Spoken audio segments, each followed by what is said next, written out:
রাজনীতিবিদ, যিনি গণতন্ত্র প্রতিষ্ঠার জন্য তার সমস্ত জীবন উৎসর্গ করেছেন,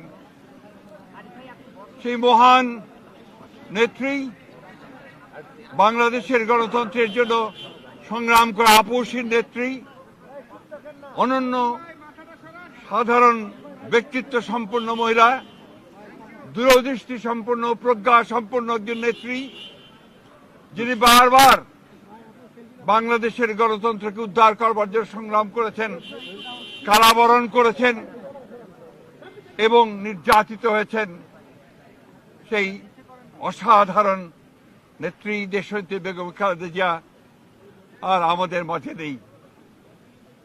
আপনারা সবাই জানেন যে এই নেত্রী দীর্ঘদিন তার রাজনৈতিক জীবনের প্রায় সমস্ত অংশটাই তিনি গণতন্ত্রের জন্য সংগ্রাম করেছেন এবং গণতন্ত্রের মূল্যবোধগুলোকে প্রতিষ্ঠা করবার জন্য তিনি আজীবন কাজ করে গেছেন।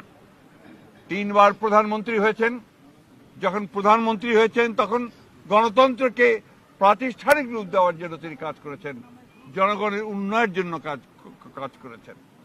আর যখন বিরোধী দল ছিলেন তখন তিনি একইভাবে সেই গণতন্ত্রকে প্রাতিষ্ঠানিক রূপ দেওয়ার চেষ্টা করেছেন। প্রিয় সাংবাদিক বন্ধুগণ, আজকে সেই নেত্রীর ইন্তেকালে বাংলাদেশের রাজনৈতিক ইতিহাসে এক অপূরণীয় ক্ষতি সাধিত হল এবং এই ক্ষতি পূরণ সহজে সম্ভব নয়। আজকে এমন একটা সময়ে তিনি চলে গেলেন যখন তাকে সবচেয়ে বেশি প্রয়োজন ছিল, যখন গণতন্ত্রের উত্তরণের জন্য আমরা একটা নির্বাচনের দিকে জাতি যাচ্ছে, যখন সমস্ত জাতি তৈরি হয়েছে, নির্বাচন করে একটা গণতান্ত্রিক ব্যবস্থাকে প্রতিষ্ঠিত করবে, সেই সময় তিনি আমাদেরকে ছেড়ে চলে গেলেন। আমরা এই শোক, এই বেদনা আমাদের পক্ষে ধারণ করা খুব কঠিন। তারপরেও আমরা এই শোককে শক্তিতে রূপান্তরিত করতে চাই।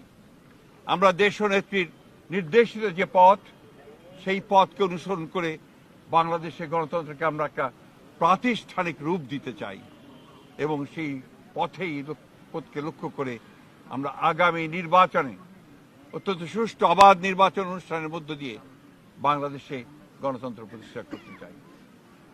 সেই নেত্রী আজকে অসংখ্য লক্ষ কোটি মানুষকে কাঁদিয়ে চলে গেছেন।